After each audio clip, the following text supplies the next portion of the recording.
President Yoweri Museveni has said nobody will disturb the peace of Ugandans as the Uganda People's Defense Forces marked its 37th anniversary in the eastern Uganda district of Butaleja on Tuesday.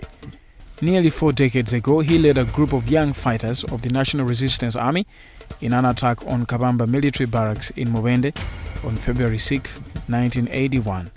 Museveni also vowed to extend electricity lines and promote irrigation farming in Bukedi region. In power since 1986, Museveni is widely credited for restoring political stability in Uganda.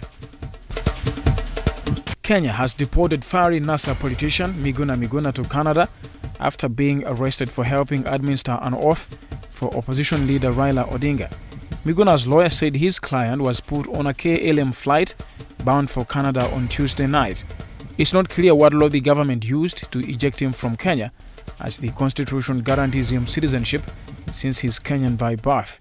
Before Miguna's deportation, the Canadian government had written to the Kenyan government protesting his arrest. Tanzania is set to conduct an assessment for issuing of meat import licenses. Tanzania's livestock minister says the move is aimed at protecting local meat producers. Tanzania has 28.4 million cows, 16.7 million goats, 5 million sheep, and 77 million chicken. The country on average imports 2,000 tons of meat every year from different countries including Kenya, Dubai, South Africa, England, and Belgium. South Sudan's President Salva Kiir sacked Deputy Information and Communications Minister Akol Paul Kodit on Tuesday, according to state media, quoting a decree from the president. In another decree, Kiir appointed Lily Albino Akol as the new Deputy Minister of Information and Communications. The decree gave no reason for the removal of Akol, who was appointed in April of 2016.